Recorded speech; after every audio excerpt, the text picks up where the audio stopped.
Bolt is stripped. Use a flathead screwdriver and a hammer to turn the bolt.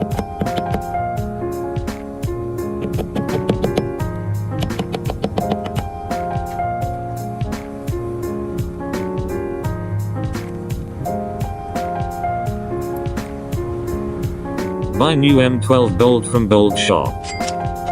Measure the length by counting the threads.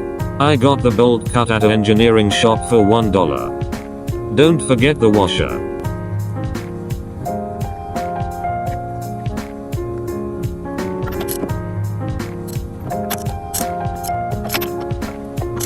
Do not over tighten.